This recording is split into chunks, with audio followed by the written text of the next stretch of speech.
Thank you for downloading episode 366 of the Let Me Tell You Why You're Wrong podcast. This week, we have rising tariffs, dropping dollar, getting a jacket in the Bahamas, say it ain't so, lungers in Georgia, non-profit doesn't mean low pay, take the flight, leave the bird, and Olay from the Clayton County Jail. I'm Dave Roberts. Ken is on the beach drinking beer, wearing a Gulf of America t-shirt. So filling in is business broker, podcaster, wine connoisseur, and wine representative, Doug Shaw. Good day, Dave. How you doing? I'm on the right side of the grass, brother. I am too, but I'm not on the right side enough to be at the beach. Yeah. Well, you don't have high school kids anymore. No, that guy travels way too much. Yeah. We need to get him like a Where's Waldo outfit. I'm cutting him a little slack. He just turned 50, and he's down there celebrating a little bit too. So, but you did a little celebrating last week. You did a practice round of the Masters. I did. Once again, very fortunate to walk through the gates of Augusta National, and I think we figured out this was my 23rd time through the gates, and it was a good time. It was a beautiful day. It was on Tuesday, so it didn't get sent home early like they did on Monday, and got to enjoy some nice weather, and the course is in incredible condition. It always is. Well, it's got about half the trees it used to, and they've been very quiet about that from the hurricanes last year that went up through the Carolinas. I was very surprised how many trees were missing at that course. What's the old joke? There's an older golfer, a young golfer, standing there, and it may have been Amen Corner, and he says, "When I was your age, son, I could put the ball right over those trees." So he lines up, smacks it, hits a pine tree, and it drops into the pine straw. And the old man puts his ball on the tee and says, "But of course, back then the trees were a lot shorter." You see the ASU golf coach got thrown off the course for wearing shorts. Yeah, he knew it too. You get these things that you have to read and agree to before you go in with a badge, a coach's badge. Like patrons, what they call their spectators who've paid way too much money to get in the gate. They can wear shorts, they can wear golf pants, and no denim ever. No jeans are not allowed.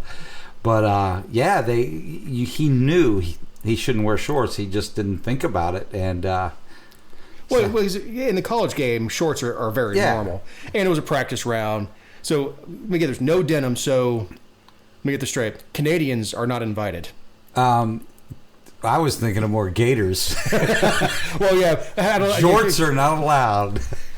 Well, when we wore holes in our knees, we just cut them off. And then when those wore out, they became swim trunks.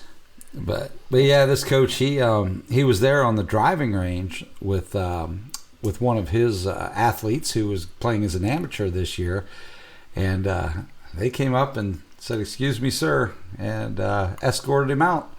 Told him to come back tomorrow with pants. Well, then you have when you have to go, you have to go. So this was a amateur player too, wasn't it? I'm not sure if it was an amateur or it was somebody who was a first or second time player. But yeah, Jose Luis Ballester had to go. I guess he didn't think about it because there are bathrooms on a golf course. And he was an amateur, by the way. Yeah. So he goes down to Ray's Creek and takes a leak in the creek. In his defense, there was no restrooms anywhere in the near vicinity of that. Yeah.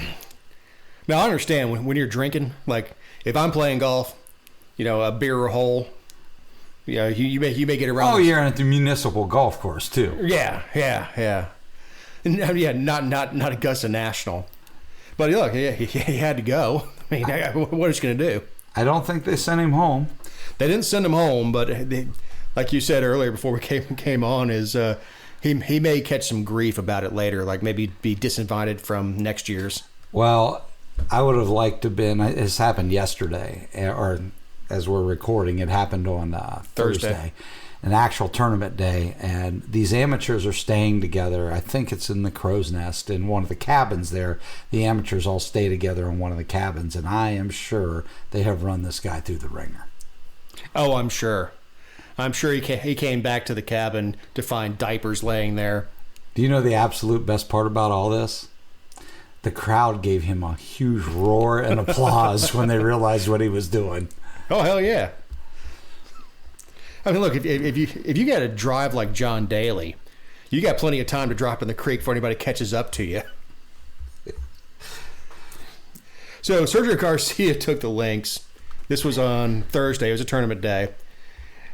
Dressed like Ronald McDonald almost. I mean, red shirt, yellow pants. I guess it's the team. It's the colors for Madrid Real. Real Madrid. Real Madrid. Yelled at otherwise. They're very passionate about their football. Oh, and I guess it's also the colors for his team in the LIV tour. So Twitter has been Twitter. Hilarious and just brutal to him. Okay, so I'm looking at this now, and that's bad. Like he's always known as dressing loudly. But. I'm looking for, what was it? Mayor McSomething. Mayor McCheese. The grimace hanging around something. Oh my God, that is horrible. I got a note here from Ken, who's sitting on the beach down in Panama City. My trip to Europe is getting more costly as the dollar weakens against the euro. Because when we booked, the euro was I think $1.04, and it's starting to creep on up. And the Europeans aren't overly happy with us right now, but I don't care.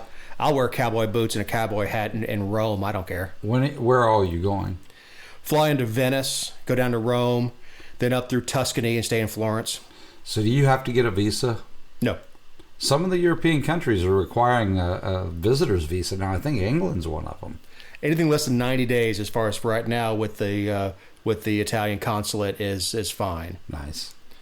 But that could change. If we have to get a visa, we'll get a visa. I don't care. I mean, usually it's $25. It's just a pain. And look, Venice survives off of tourists. They have like 260,000 people. I mean, it's not. We have more people in Paulding County than they have in Venice. I mean, easily. But my Gators, we talked about a little bit last week, did squeak out the victory and walk away with a natty.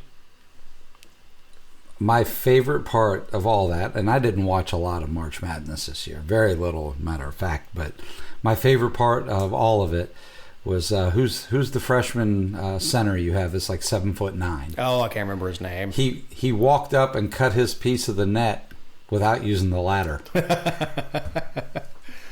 No, Houston beat Duke in the closing half second. Duke gave that away. Right, and Houston did the same thing to Florida. Florida was able to get the ball away from them, and the shot clock was gone. They didn't have to take another shot. And that was it. So Houston kind of lived by the sword and died by the sword. So I'm not crying for them. You know, Florida's not a perennial favorite. I think they're way too early to be useful. Rankings have them down at like 19 next year.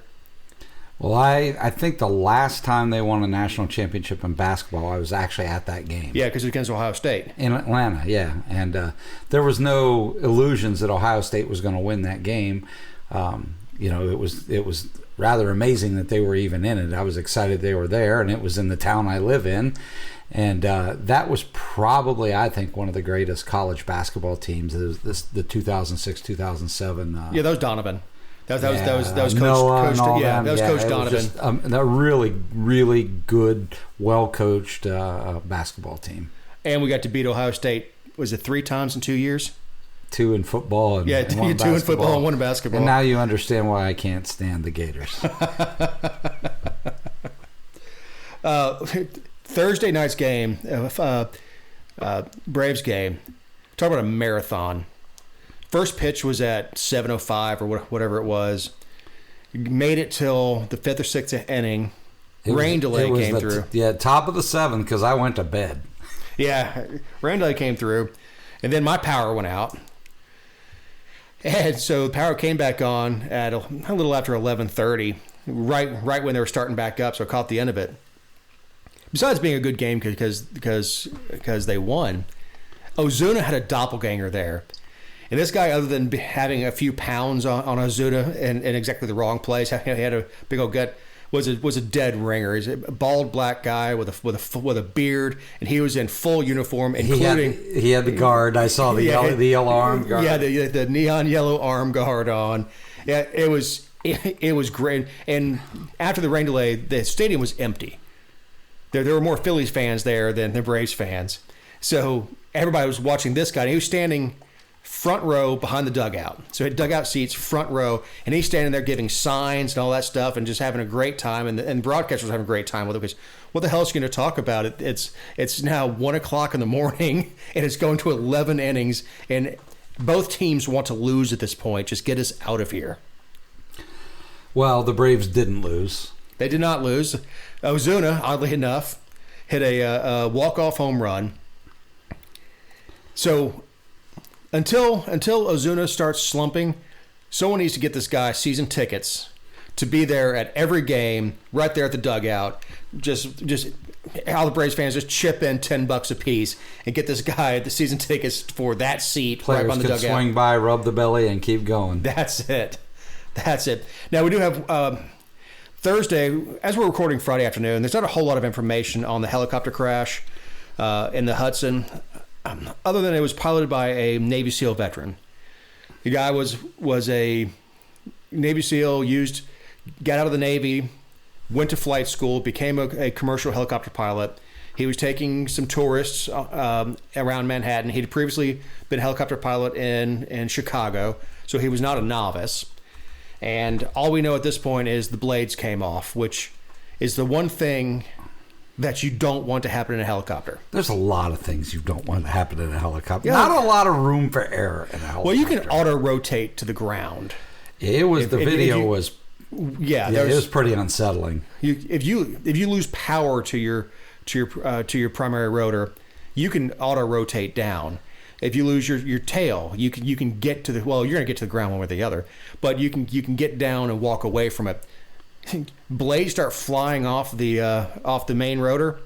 I'm not an aviation expert. I mean, I've been in helicopters. I certainly don't know how. I mean, I understand the physics, but I don't know what makes them work. Hell, I don't even know what makes my truck work. I just know I put the magic juice in there and it goes. Well, it was sad situation. It was a family from Spain.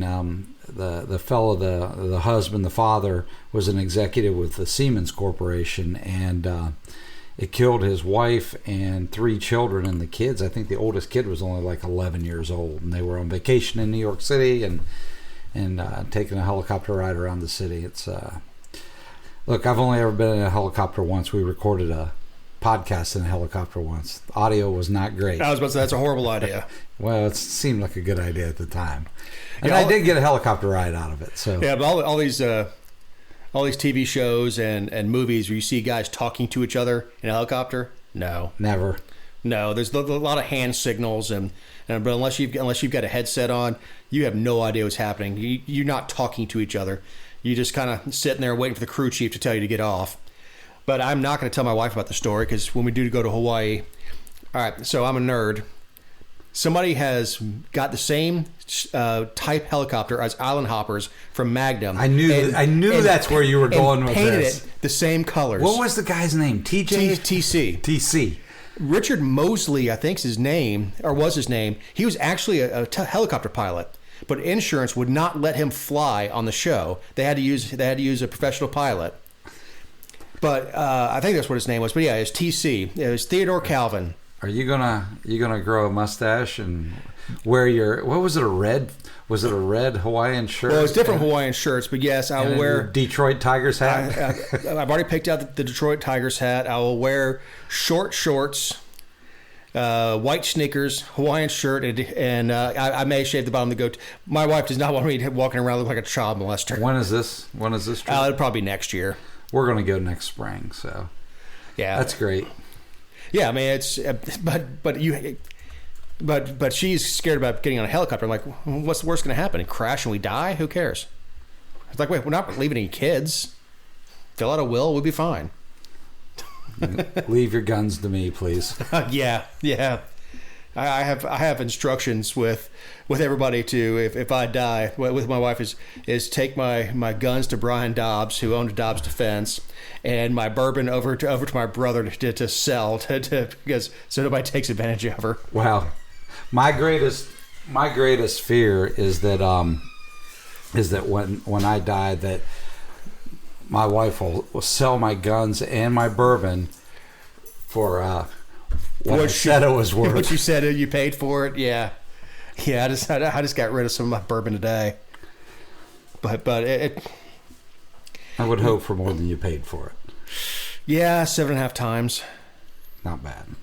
I mean, it got to the point where I'm looking at a bunch of bottles I'm not going to open because they're worth too much to open. So what am I going to do with them? Collect dust? A couple of those I think I would have just drank. Well, I did keep one of the Stags. We can crack that open. It's 72%. Oof. If that's no good, you can light the fire with it. Oh, it's outstanding. So now we've killed a quarter of the show. China hikes U.S. tariffs to 125%. That's getting old. I'm getting tired, but China is the one country that really was taking advantage of us.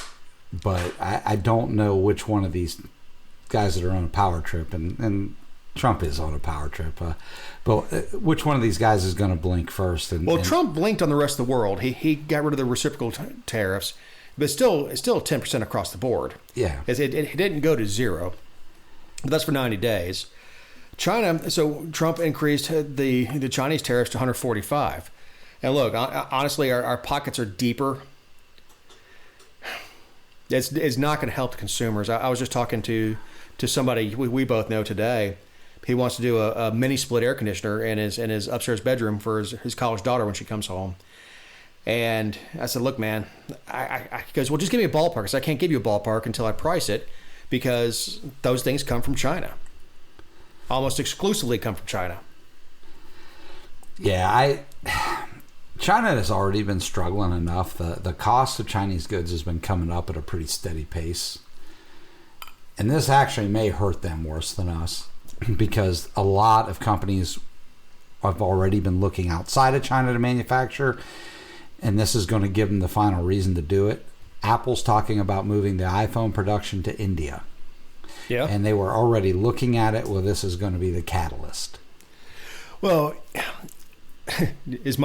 is the Nike getting hurt so bad that Michael Jordan has to start playing in the normal high limit room instead of having the dealer and tables brought up to his suite when he goes to Vegas?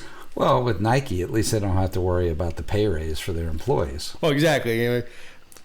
You just give little ping pong there a free meal and what he wants is 1 hour or 5 minute bathroom break to unchain him from the machine where he's stitching your Nikes that you're spending $500 on. It's only funny because it's true, Dave. Well, you can either laugh or cry. I just don't buy Nike. Well, I mean, I got big old white feet. I don't buy Nike anyway. My middle-aged ass has to buy New Balance. So dollar weakens. I don't know about recessions looming. Gold's coming up. I don't. This stuff with the inflation. I don't know if I'm going to say 100 days caused the inflation or not. I would certainly say that there was a good portion of COVID, and it was even started by Trump, where they were handing out checks to everybody, businesses, individuals. That caused the prices to come up. Yeah, I think that we're going to get. I don't think we're going to slide into a full recession. I do think that. I do think it's going to take a while if these tariffs are going to work. It's going to take a while for everything to settle down and the markets to come back up. I don't think it's going to push us to recession. The China stuff is going to hurt. But like I said, with any luck, maybe this is what pushes some of the production away from China. Well, we're funding the military. Yeah. By buying stuff from Temu and Walmart and everything else, we are absolutely funding their military. Well, one of the things Trump has done that I'm actually pretty much in lockstep with is, I think it was it de minimis? Does that sound right? De minimis? That it was the loophole that allowed Temu, and I always pronounce it wrong, it's either Sheen or Shine or whatever it is, that allowed them to ship items here that were under $800 in value directly to your house without having to pay the existing tariffs or taxes on them. And that's why they can steal the $200 pickleball paddle that you would normally buy and take it out of the factory and send it to you for $30, is because they're avoiding all the taxes and tariffs and all the copyright laws and everything else they want to. They're also shipping silencers. They're being very quiet about that. No, they're not. Yeah. I mean, look, I'm not buying a silencer off Temu. No. I mean, I'll pay my $200 and get one that's actually made out of metal, that if I have a problem with it, I could have it serviced, not one that was made by slave labor in China that doesn't like Americans anyway. That maybe it's not quite a 45 caliber, it's like 44 and a half, and it blows my damn gun up. Well, I think too they had the problem with the Glock switches. They did. They did. I think it was Wish. Yeah, Wish had the giggle switch. A giggle switch is just it's so easy to turn a Glock into full. You can turn any semi-automatic into fully automatic. But Glock is probably the easiest. Glock is the easiest because it's a very standard, just clip in, tune it a little bit, and I've shot Glocks with giggle switches legally. As have I. And it's a toy. Yeah, there's no real good use for it. Unfortunately, these switches are fairly easy to make with a 3D printer. They're fairly easy to get through these Chinese companies, and they've become a problem in the cities. And gangbangers love them, and they kind of become a cultural thing. And well, the problem with gangbangers is they don't put enough time and effort into marksmanship. Everybody but the target gets killed. And when you're spraying bullets like that, it's a problem.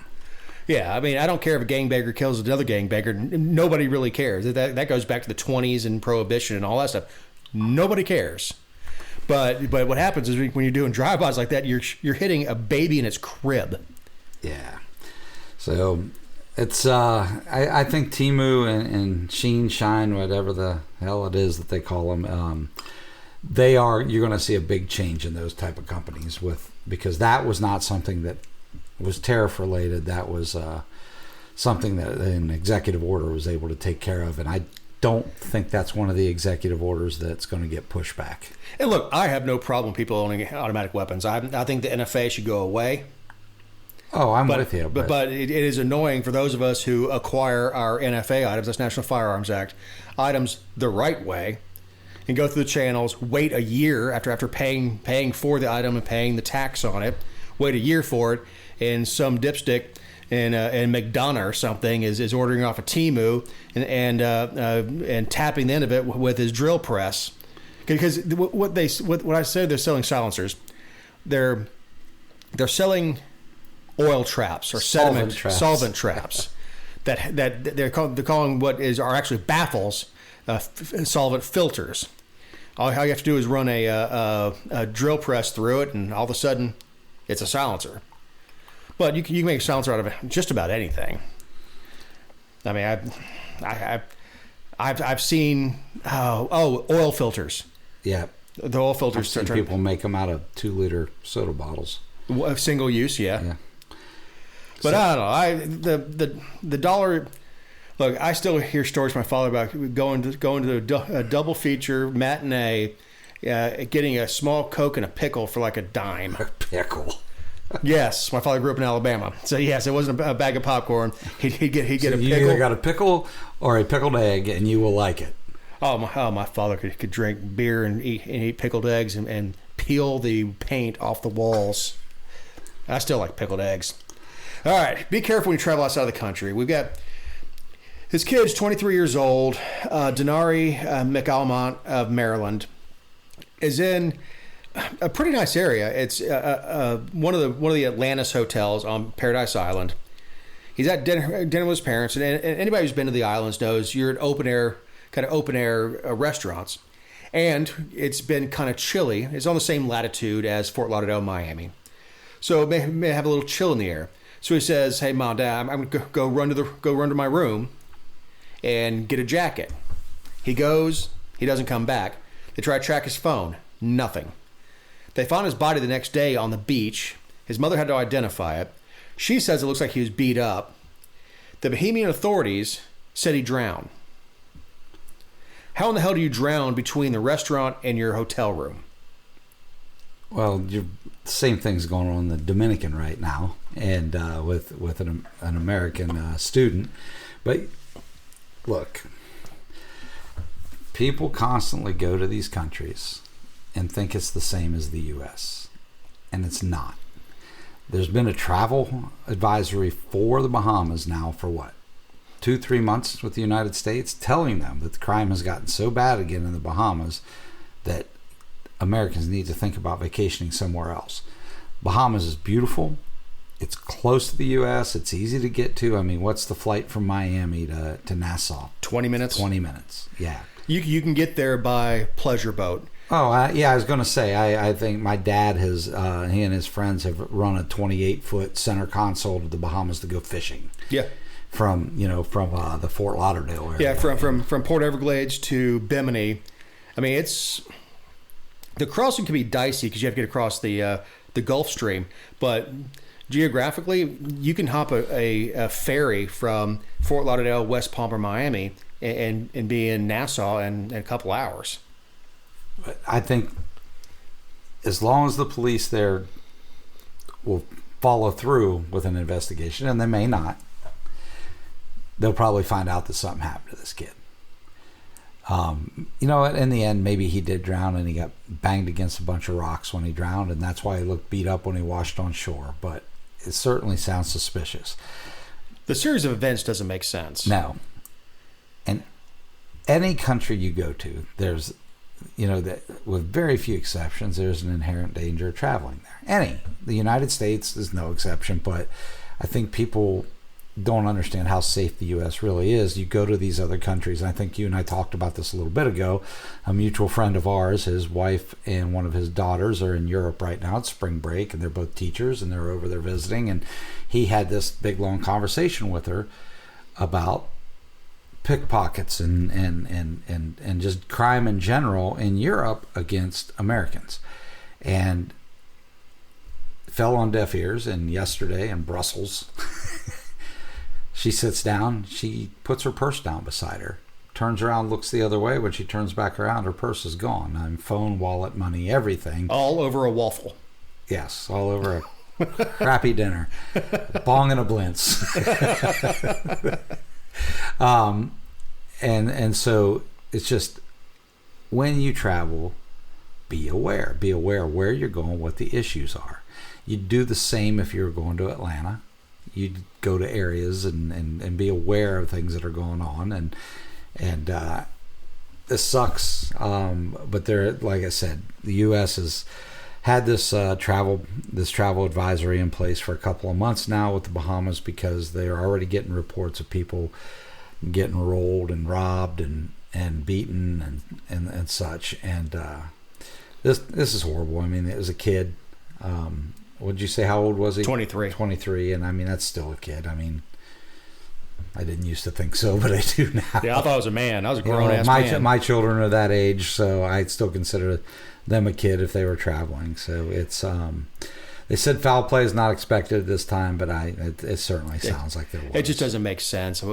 If you're so chilly that you want a jacket at dinner, why in the hell are you getting in the water? Unless he fell off a boardwalk or something. I've never been to Atlantis. I've been to Sandals down there, but I've never been to Atlantis. I've seen it. You can see the damn thing flying into Nassau. Wow. The fact that they couldn't track him with a cell phone, and it appears that his cell phone wasn't with him when they found him, and he was just going to get a jacket, it just doesn't make sense. Unless he was drinking and he slipped off a boardwalk or something. That's the only thing I could think. Maybe he was going to get a selfie on a pier or stand on a rock for a quick selfie. At night, I don't understand. Things aren't adding up. And we find this, like you said, Dominican Republic, Who's the island now that is losing their minds over people having empty shell casings?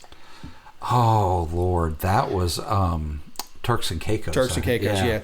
I mean, empty brass. If it just happens to be in your bag, that's considered a firearm. Dave, what's the first rule of being a gun guy? You don't mix them. Yep, separate bags for the range trips. Yeah, the bag that I brought the computer over here with, because we're recording at your house, is my travel bag. Guns do not go in it. Ammo does not go in it. When I do travel with a pistol, and it happens every once in a while, the pistol is in its own case. Yep. And typically I'll buy ammo when I get there. If I take ammo, it's in a separate locked piece of luggage, but it's in a locked case by itself. It's never loose. But I still am somewhat paranoid because I'm always worried when they swab my hands because I'm always around guns. I'm like, oh, I've gotten my hands swabbed before at the airport where I'd been to the range the day before and there was still residue on my hands. So maybe I need to wash them a little better the next time. All right. So Weezer's bassist's wife was arrested for attempted murder. Okay. This is Jillian Lauren Schreiner. This is like the weirdest story I've seen in a while. Los Angeles police looking for, what was it, like a hit and run. A bunch of hit and runs, several hit and run suspects. And they're running through these neighborhoods looking for these people. And out comes this woman with a pistol popping off in the air. And at first they were saying that she didn't shoot. But now you're saying that after an investigation, they found a bunch of empty shell casings where she was shooting at them. She wouldn't drop the gun, and so they shot her in the shoulder. And she's lucky. She is lucky. It was L.A. They might have shot you and then beat you to death. Yeah, I mean, look, she could very, very easily end up unalived.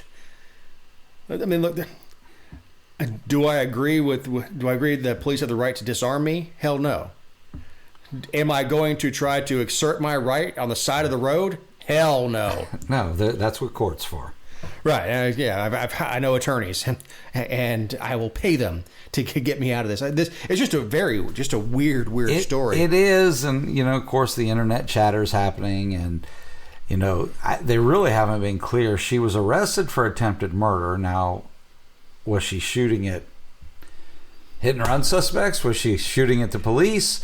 There's internet chatter that she had an illegal housekeeper and nanny or whatever, and that she thought they were coming to get her. She didn't even know what was really going on. She came out and thought that they were coming to get her housekeeper. So what she was is she was the Confederate South saying she's not going to give her help up without a fight.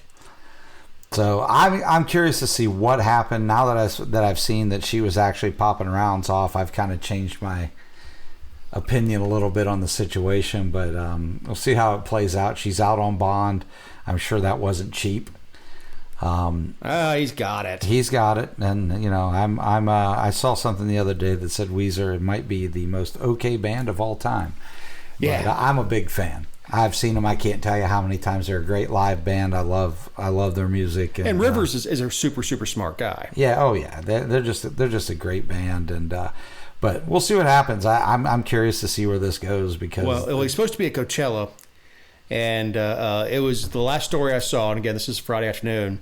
It is unclear as to whether he'll be there or they'll bring a bassist in or whatever. I assume she's out on bail. He's going to go, but I wouldn't be surprised if there weren't more things coming down because having a pistol in L.A. There's a bunch of hoops you have to jump through in order to make that happen. They're kind of in the privileged class, so they may have that taken care of. So who knows? Not privileged enough to have private security to handle that stuff. Ugh. Like you would think with their kind of money, and Weezer has made millions upon millions upon millions upon millions. You think with that kind of money, they might be able to just hire a guard service. I'd buy a house that people couldn't run through the yards. Well, yeah. I don't know about in L.A. All right. So we have around 200 kids in Ben Hill County schools that had to be tested for TB and twice. Tuberculosis. So they won't announce who patient 0 was. Well, yeah, several reasons. One, it's HIPAA. The other is it's probably a minor. 3, it's most likely a migrant. TB has been dead in this country for 100 years. I mean, the tests happen a lot. Like, anytime you work in the medical industry or around hospitals, you have to get tested for it. But yes, I have never known anybody that had tuberculosis. Last person I knew was Doc Holliday. I didn't know him. You're a little older. Yeah. Well, he was from Griffin. Yes. But here's the thing. TB is not easily transmitted. Doc Holliday lived with Big Nose Kate for years. They were married. They shared a bed together. She never got it. He died of it. They think that the time that you can transmit TB is very, very short, is before you're showing symptoms. So they think that Holliday's mother gave it to him, and that by the time he moved out west, he was already symptomatic. That's why he moved out west. Not many people want their dentist who coughing up blood working in their mouth. And this is before rubber gloves too. So that's why Holliday moved out west, but it's not easy to transmit. It's very close. So if he got it from his mother, it would be from a kiss or something like that. So they're testing 200 kids, and some of the kids may come up hot, and people have been exposed to it, never become symptomatic, and never catch it, come up hot on it. But parents are losing their minds, which I don't reasonable. Quite reasonable. But it's the same reason we see measles outbreaks in Texas. Why is it in Texas? I always love, though, when they pick the person to interview. They always pick the one that's going to give you the great lines. We ain't heard about tuberculosis in years, and have to get our kids tested is crazy. Ben Hill County parent. Yeah. Same lady said her daughter isn't even in high school, but now she has to be tested because she rides the bus every day with a student who is infected. So they know who it is. So it's a high school student, and they know who it is. Yeah, they know who it is. Look, it's somebody who's either recently traveled to another country, maybe grandparents visited from another country, or something else. But there's no way on God's green earth that it just appeared. Well, Ben Hill is in extreme South Georgia, almost the Florida line. And it has got a very large migrant population because of agriculture. Right. And so, that most likely is where it came from. And, it's... The kids are going to be fine, but it's still... Yeah, we didn't have antibiotics back in the 1800s. Yeah, it's still something you don't completely expect to see in the news, so... Yeah, exactly. Just like measles. Like, when's the last time anybody caught measles? Or mumps? No, you don't hear anybody catching mumps anymore. Even chicken pox you don't really hear anymore. No, shingles and... Shingles sure as hell. Most kids are getting chicken pox vaccinations now. My kids both had to get them. I don't know if I've ever had it. They didn't exist when we were kids. No, I'm talking about I don't know if I ever had chicken pox. Oh. Not that my mother can tell me that I didn't have it, but yeah, so they have the chickenpox vaccinations now, and so they require them for kids to go to school. But well, Dougie, we are in the wrong business. CEO, her name of Second Harvest Heartland, Allison O'Toole, was making $720,000 a year working for a nonprofit organization, collecting money from the government to feed people, and obviously feeding herself. A lot of money. This is a food bank. Almost $750,000 a year. Now, she's stepping down in June because of the outrage. But she says, we increased donations by 30% or something like that. You get $750,000 a year. How many people you could feed with that? Did she get her nonprofit advice from Stacey Abrams? Tampon Tim, because I think it's Minnesota. Wow. $721,000 a year. Nice. I mean, that's some next level. Look, she pulled it off for 5 years, I think, 5 or 6 years before anybody noticed or anybody caught her. So you would think she's got enough banked up. They have 10 employees that are making over $150,000 a year. Doing what? I don't know, but it was pointed out that $150,000 is more than the governor's salary in Minnesota. Here's the thing. They aren't doing any work. Who's collecting the food? Volunteers. Who's handing the food out? Volunteers. What do you do for $750 million?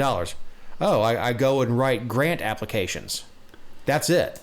And be clear, I mean, the food banks are not even an a needed thing in most communities, and I support our local food bank here and Helping Hands, and I can't imagine that anybody there has ever even thought about getting paid a salary like that. Most people that work there probably don't get paid a salary at all. They do it because volunteers. They're helping out their community. Well, they're doing it wrong.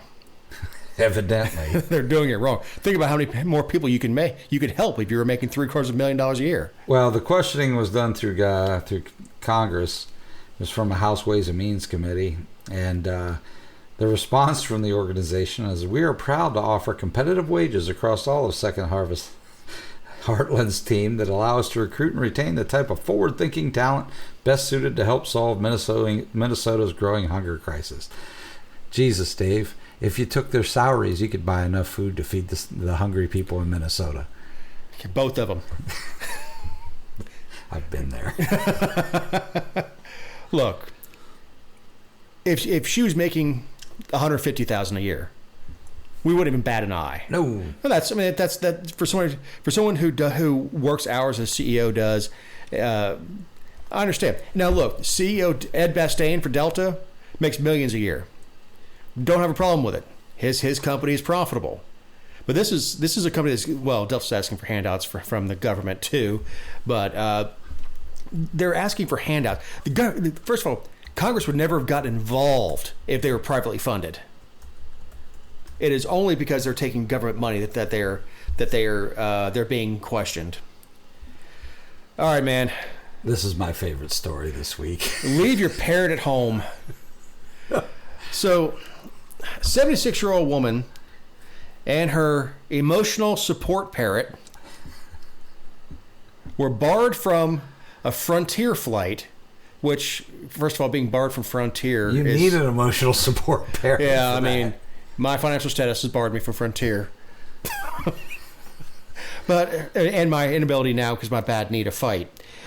So, all right. So the 76-year-old woman's husband died in 2019. They own a vacation place in Puerto Rico.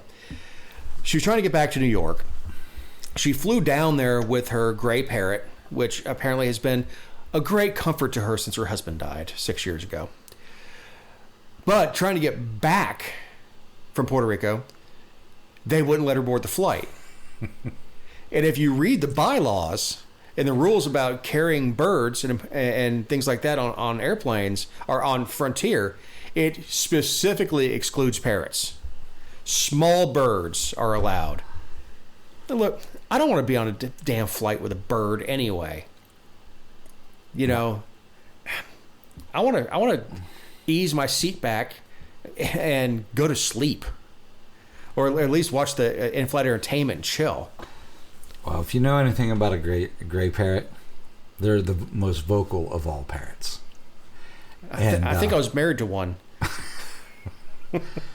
Or still am. No, I'm telling Connie. So I'm sure that this thing was chatty. But I just... Where do you put the thing? Well, she's got it. She carried it in like a cat carrier. So it was, or a small dog carrier. So it was no bigger than... It wasn't like the emotional support turkey, if you remember that. I remember that, and the peacock. Yes. But she was told when she went to get on the airplane she needed to get rid of the bird. Now, listen, if you own a place in New York and in Puerto Rico, why are you flying Frontier to begin with? I agree. And if you can't get through life without an emotional support bird, maybe life just isn't for you. Well, I don't think the bird was upset to be staying in Puerto Rico. Go back to New York. It doesn't have to go back to the city. Live in the jungle. It's all better there. But I empathize with her position that she should have been barred from getting on the plane at JFK. No, you're right. If they let her take it down there, they need to let her bring the damn bird. Right, they need to facilitate getting it back. one way or another, whether it goes into a cargo hold or whatever, they just facilitate getting that bird back. But I'm sure, look, having a pet, and there was a study came out that having a dog or a cat is very good for your health, extend your life and all that stuff. Look, I think having a pet is great. I miss my pets. They were fantastic. But when I went on vacation, they went to go stay somewhere else. You know, I didn't go flying around with my emotional support dog, mostly because she wasn't all that much support, and she was kind of an a-hole to everybody else but us. But if you can't make it through life without your emotional support bird, life just isn't your thing. No, but I do agree that if they let her take the bird down, they need to let her bring the bird back. So, yeah. Do whatever you got to do. I mean, make sure that it's that everybody knows this is an exception. Birds don't have control over when they crap. Anybody who's been near a bird cage, not the Birdcage, the movie. That's a great movie. It is a fantastic movie. But dogs and cats, a cat will hold it as long as they can if there's not litter or dirt there. A dog who's trained you can take him to the pet relief area and everything else. A bird, when birds got to go, they're just going to go. I'm just trying to figure out how a parrot is an emotional support animal, but you can hear it. Rock, I'm helping. Yes. Necesito ayudar? Because I assume the bird's bilingual because it's Puerto Rico. This is a good time to remind you these are our opinions, not those of anyone on the show in a respective company for which we may work, own, or otherwise associate ourselves with on a regular or irregular basis. Also, you can find other episodes and relevant stories over at thegeorgiavirtue.com. All right, my mule this week is Baltimore City Council. So, the City Council of Baltimore introduced a measure to put female products, tampons, in all city bathrooms. Men's, women's, in between. And I assume that means schools, because I assume that would cover Baltimore City schools, because they're large enough to have their own city schools. The quote is, access to menstrual products should be as fundamental as access to soap or toilet paper. All right, first of all, this guy's never been, or girl, has never been to Europe. Because if you don't carry some of your own toilet paper, you may be in trouble. And in Italy, I know that they have pay toilets. So if you don't carry a €0.50 or euro coin in your pocket and you got to go, you have to go. There's no universal access, and they're a socialist country. Menstrual equity is the words they used, and the values that Baltimore holds dear. Menstrual equity. All right, I've said this before. You cannot put tampons in boys' bathrooms, especially at school. There'll be tampons everywhere. I've been a teenage boy before. They'll be flushed on the toilet, clog it up. They'll be sticking them up their noses. They'll be wearing them as earrings. Well, we stuck them up our noses for wrestling. Yeah. But they'd be all... The bin would constantly be empty because teenage boys are teenage boys. You know, and first of all, if you're a chick passing as a dude, and you know that's possible, don't you stick one in your book bag or stick one in your back pocket, and then go in and say your name's Bob, not Bobby with an I, and walk into the stall, close the door, take care of business, and go on with your day. Dude, this stuff writes itself. It really does. It's becoming. You can't even write satire anymore.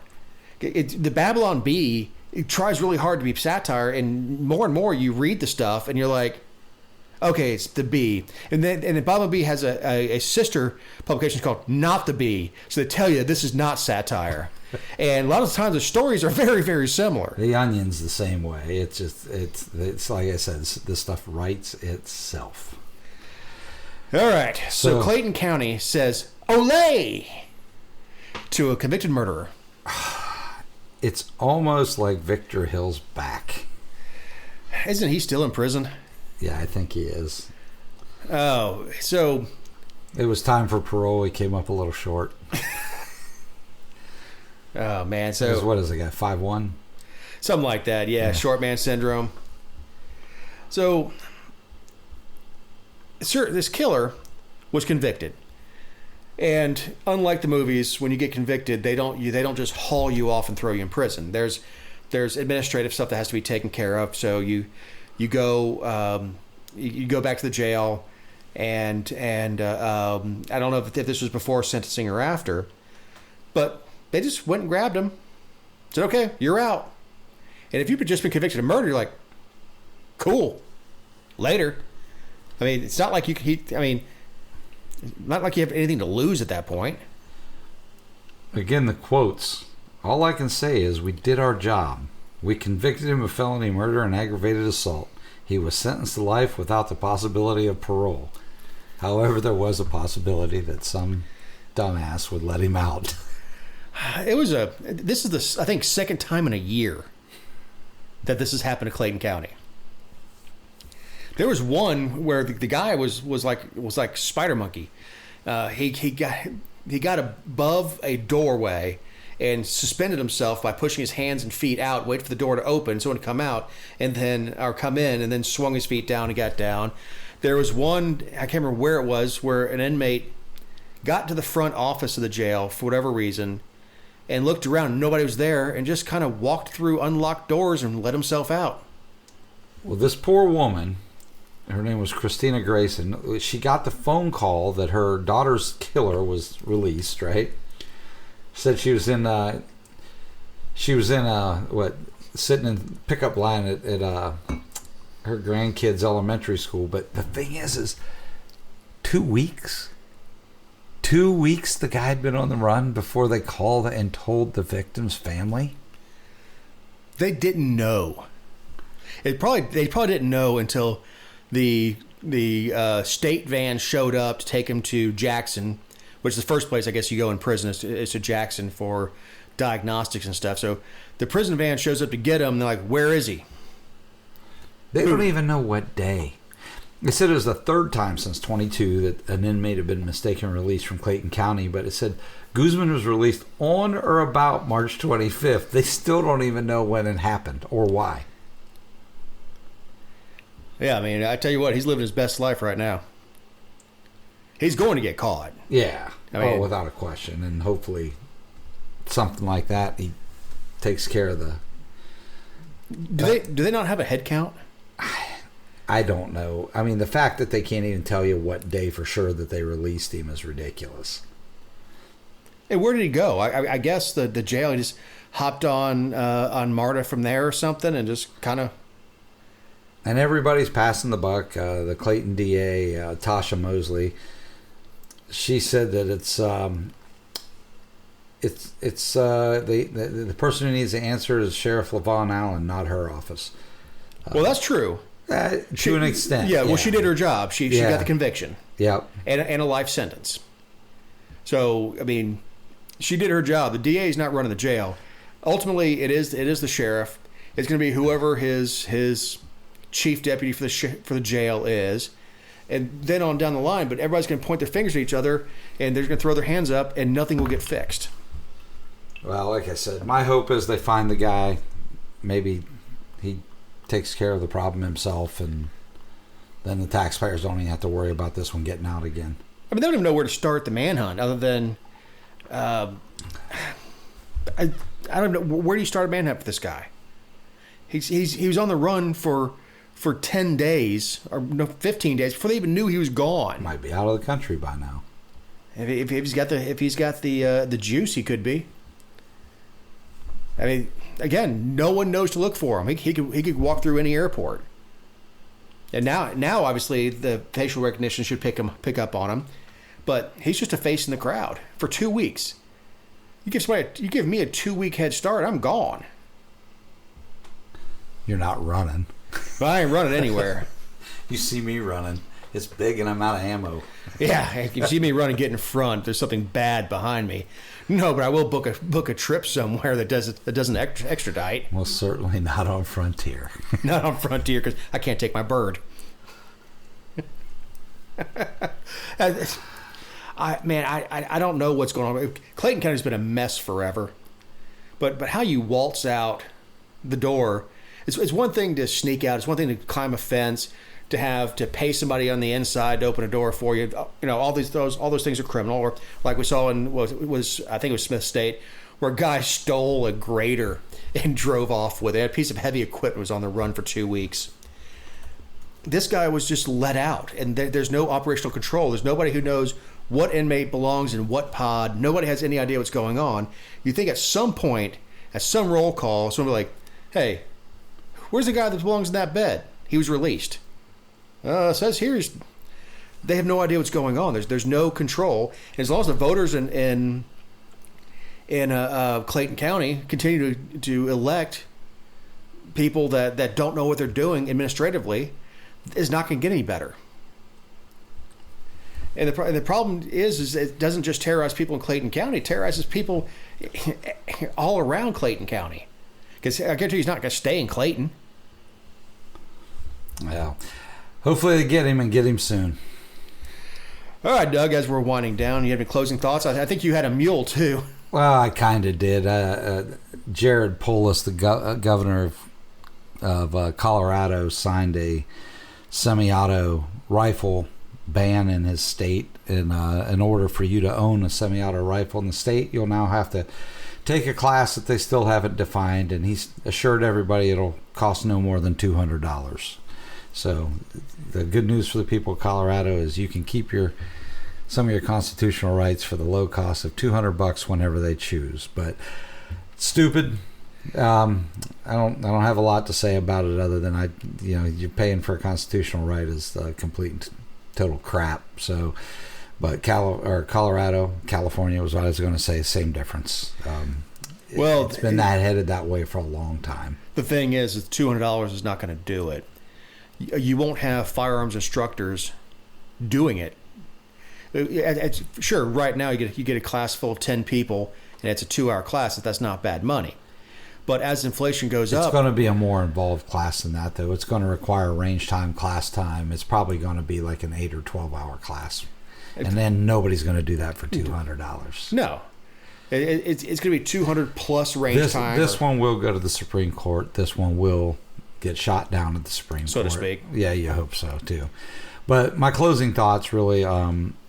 Ken, happy 50th birthday. Thanks for giving me an opportunity to outshine you. Fill in for you.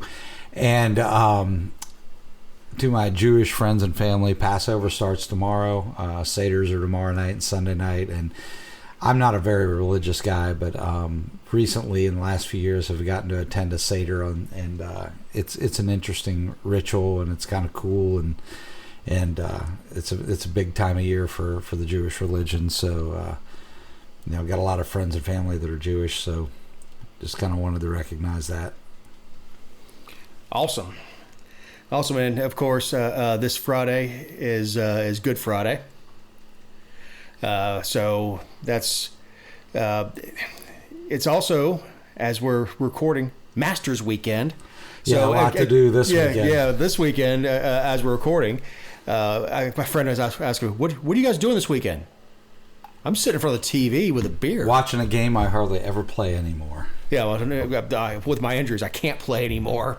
But yeah, spring is an awesome time of year for everything except being outside with the yellow death that descends upon us every time you try to open a window. So, on behalf of the vacationing Ken Pullen, Eric Cumby, who takes our audio and turns it something you can listen to, big thanks to Doug Shaw for sitting in. I'm Dave Roberts. We'll talk to you next week.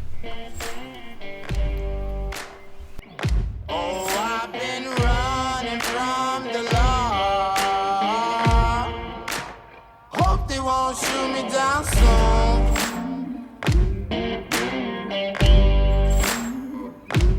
They sing on a sleepless night. Try to catch me howling at the moon.